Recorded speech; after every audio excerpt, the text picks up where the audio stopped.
person votes many times. You probably heard about that.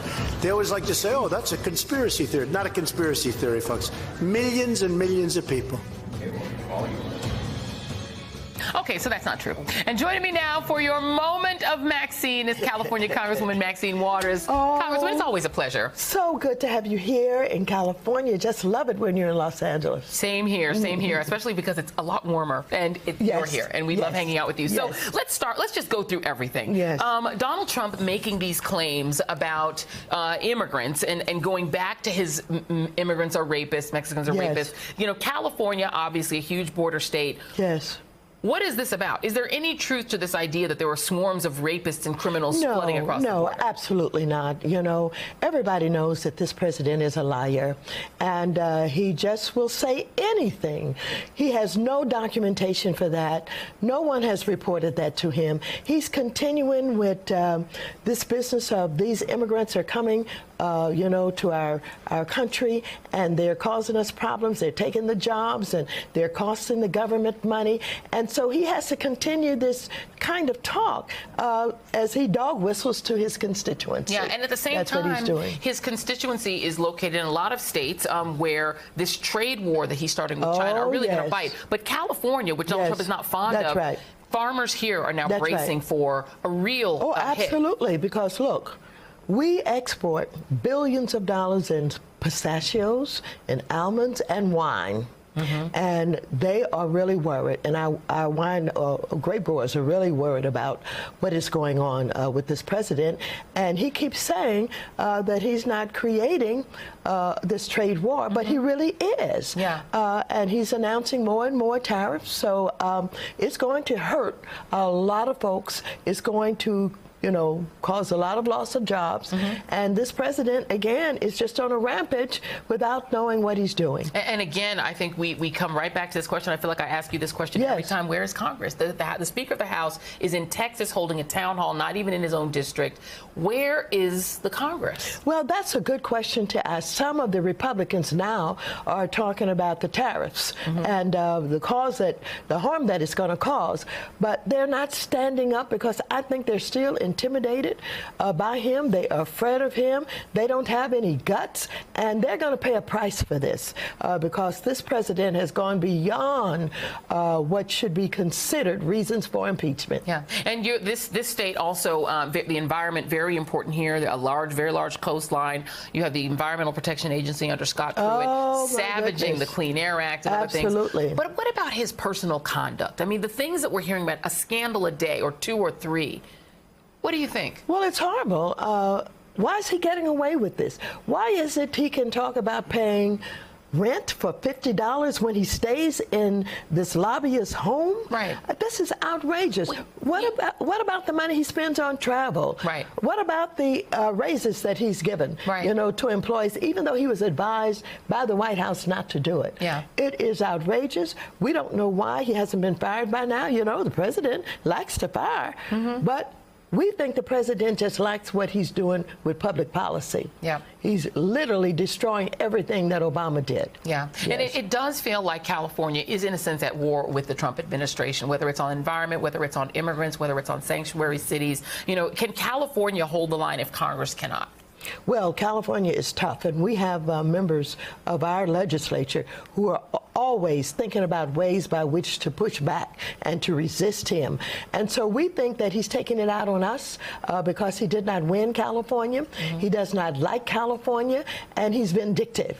And so, but our legislators and Jerry Brown, as you know, Jerry Brown is going to hold an international conference on climate and climate change. And so, yes, we're fighting back, and our legislators are fighting back. Is there anything that Congress can do about Scott Pruitt?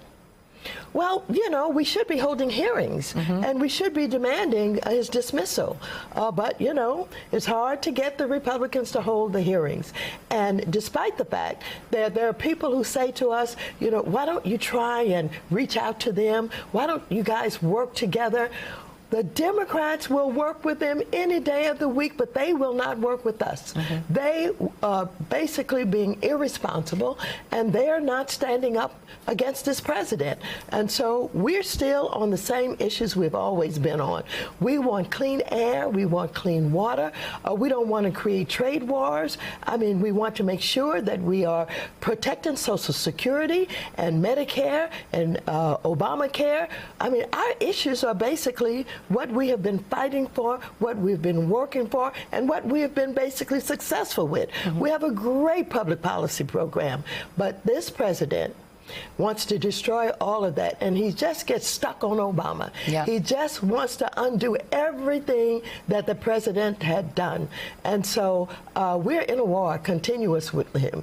The American people see what he's doing. The members of Congress are not standing up, but I and others are resisting. Yes, and you are, in a lot of ways, the first lady of the resistance. People really have taken your leadership to heart. But I wonder if the Democratic Party is making it clear enough to voters that the only way to really hold him accountable is to change the Congress. We always ask you, where is the Congress?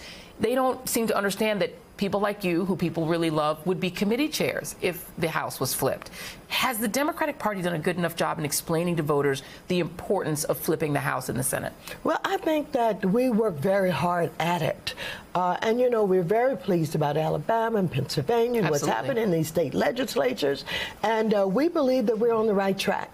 And we believe that we are going to take back the House, that we're raising the money to do the work. We have good candidates. And our DCCC, you know, the Congress of the United States and our campaign committee, we're on it. We have good staff. We're all over the country. We're in all of the states working in cooperation with the DNC. And I believe that we're going to be successful. And we were just talking in a previous segment about the issue of guns and the NRA. Has the NRA, I mean, you're in the halls of Congress, has the NRA lost real power? No, but I want to tell you, I am so thrilled about the young people and what they have done and what they're going to continue to do. I think there's going to be a real spike in the voting. They're going to get to the polling places. They're going to be involved in these elections, and they're going to change minds. And I think they're going to change minds, some in their own families and communities. And they're going to learn a lot about politicians, how they think and how they work. And they're going to call us out. And so I'm just very optimistic about the ability to make change. And I think the NRA knows what it's up against.